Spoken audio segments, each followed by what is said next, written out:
fait référence la présidente du Conseil constitutionnel, n'impose pas pour faire des observations qu'on justifie de sa qualité d'électeur ou qu'on soit candidat retenu. Ouais. Donc elle dit ici, ils n'ont pas qualité pour agir. L'article 56 alinéa 1... C'est la réponse qu'elle donne. C'est la réponse, tout à fait. Elle dit, vous avez soumis des requêtes, vous n'avez pas qualité pour agir ici, je ne peux même pas les traiter. Moi, je considère que M. Ouattara est parfaitement éligible, il respecte toutes les conditions de l'article 55, il est déclaré candidat. Cette interprétation-là, ce n'est pas la mienne. Tout à fait. Et cette interprétation, ce n'est pas la mienne. Parce que l'article 56, alinéa 1, en aucun cas, de la lecture qui est la mienne, ne conditionne la recevabilité des recours, des observations formulées par M.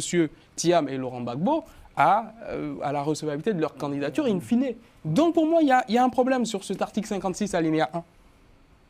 Pareil, parce qu'il dit ça, j'aimerais soutenir ce que Maître dit. Il y a quelque chose qui me revient. Amara, ici, paix à son âme, à l'époque, je crois que c'est en 2015. 2015. J'étais son directeur de campagne. Voilà, donc je peux bien vous parler il fait une requête dans le même sens pour rejeter la candidature du candidat Alassane Ouattara.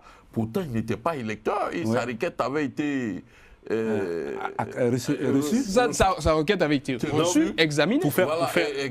Pour faire simple. Elle n'examine même pas la requête. Donc, c'est-à-dire qu'elle n'a pas répondu même sur le fond. Non, elle ne tranche pas la question du fond. Elle estime qu'ils n'ont pas la qualité pour agir. Et dès lors qu'ils n'ont pas qualité pour agir... Quelle qualité d'électeur vous avez fait cette requête, elle aurait pu traiter le sujet sur le fond. Selon ce qu'elle dit, ceux qui auraient pu faire ce recours et qui auraient prospéré, c'est Simone Gbagbo, Billon, Lagou, Oudon Melon ou Alassane Ouattara lui-même. Bon, M. Alassane Ouattara n'aurait jamais contesté sinon, on a les dossiers sa propre ici, inéligibilité.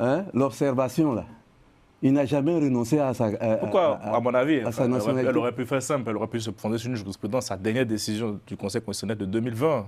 Ça aurait pu être un argument. Pourquoi elle n'a pas évoqué encore Mais elle ne peut pas évoquer ça. Elle n'a pas évoqué dessus. Dès le débat, quand on suit dans son raisonnement. Dans son raisonnement, déjà quand sa candidature, elle estime que sa candidature est recevable, elle arrive maintenant sur la question du fond, son éligibilité. C'est face à ces deux requêtes-là qu'elle répond aux requêtes du PPACI et aux requêtes du PDCI et de Laurent Gbagbo. Qu'elle répond à ça, elle dit, d'abord, vous n'avez pas la qualité, puisque vous n'êtes pas électeur, vous n'avez pas la qualité pour agir sur ce sujet. Par conséquent, elle ne revient même pas sur la question de son éligibilité. Elle dit, c'est fini, dès que sa candidature est recevable... Donc, voilà, pour la bonne